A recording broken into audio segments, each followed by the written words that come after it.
Hi there, Karen Stanko with RE/MAX on part 2 of my 3-part series on buying your first home. When you're ready to buy your first home, what you need to do. Tip number 4, once you've been pre-approved, don't go crazy going on Realtor.ca and all the websites that you can find. Sit down with your realtor and go through a dedicated list on what is important to you. Maybe that's a south-facing backyard, a double attached garage, a huge backyard, a smaller backyard, 1,500 square feet minimum space, maybe 4 bedrooms, maybe 3 bedrooms, maybe downtown. Whatever is what you want, make sure that you focus on that so that you will attract that into your life. And by communicating with your realtor what is your important things, then we can sit down and set you up with a automatic system that as soon as a listing comes on, it will get sent out to you via email, via text message, whatever way you want to be communicated with. Now, that way we can find out what's active on the market. Sometimes when you go on MLS.ca or Realtor.ca, things are dated. So you might fall in love with this home and find out, oops, it's been pending or is already sold, because it can be stale dated on those type of websites. That's why it's important to communicate correctly. And make sure that you are completely honest with us. So what really is important to you, and which community you really like to live in and what gravitates towards you. Because we may be sending you listings in north of Edmonton or Leduc, and you might really gravitate towards downtown and the downtown lifestyle. But you miscommunicated with us and you feel like we're not listening. We really need you to tell us what you want so we can find it. And we can even access expired or terminated listings in a very tight market to find you the ideal property that might not be listed right now, but was listed before and the seller is still motivated to sell it. Typically, we can do that in a huge seller's market. And I just did that with one client of mine who was looking for an acreage under $550,000. Again, it's Karen Stanko with RE/MAX. Now, tip number 5 is learn about your local market. Is it a buyer's market or is it a seller's market? How long are things on the market for? Do you have to act quickly, or can you be a little bit more chill when something's on the market and then maybe go see it in a couple of days? In a huge, tight seller's market, you don't have that luxury to wait. If there's something that's hot on the market, you need to act quickly. If it is a buyer's market, then you can have the luxury to wait for a couple of days until you have that night off or the weekend when you want to look at properties. So also communicate with your agent what is your time frame to be finding a property, what your move-in date is. All of that jazz is really important to us. Now, tip number 6 is actively start house hunting. When you actively start house hunting, we would love to know what your time schedule is. Is it in the evenings?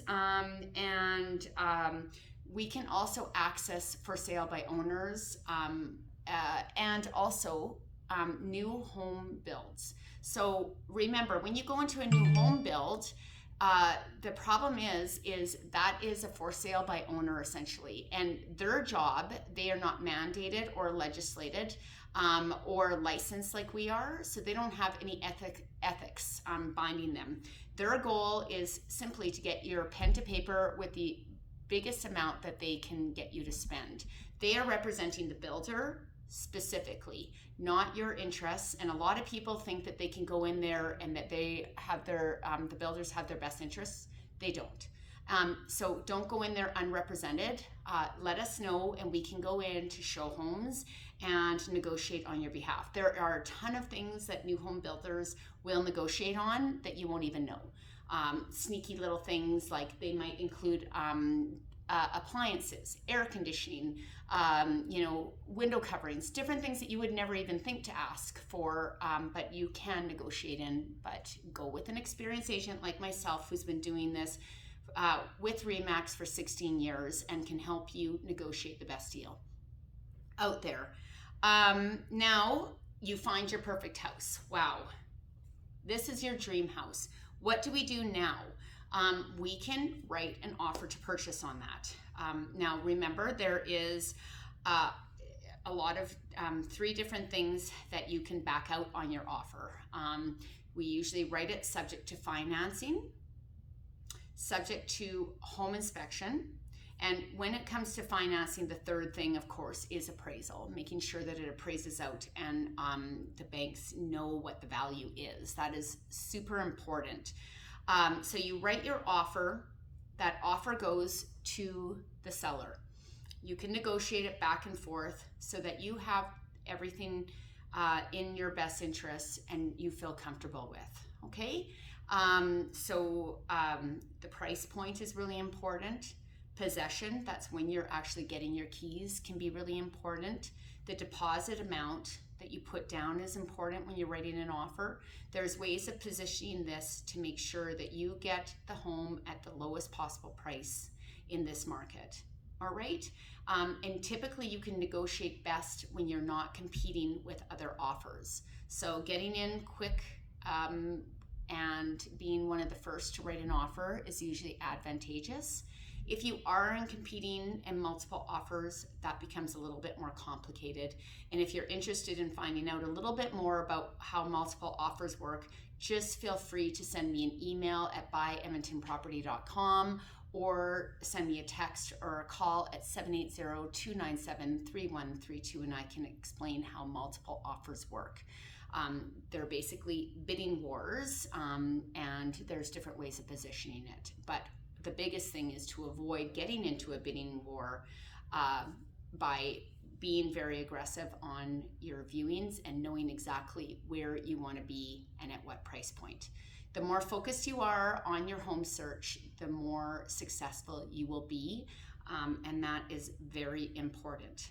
Now, we've fictitiously written an offer, we've went back and forth with the seller, we've come up with a proper price, you put a deposit down, and that is earnest money, okay? It's good faith deposit, meaning that I just signed a contract with you and I'm putting a deposit down in good faith to legally bind that contract, okay? That money is never forfeited. Everybody always worries about losing their deposit.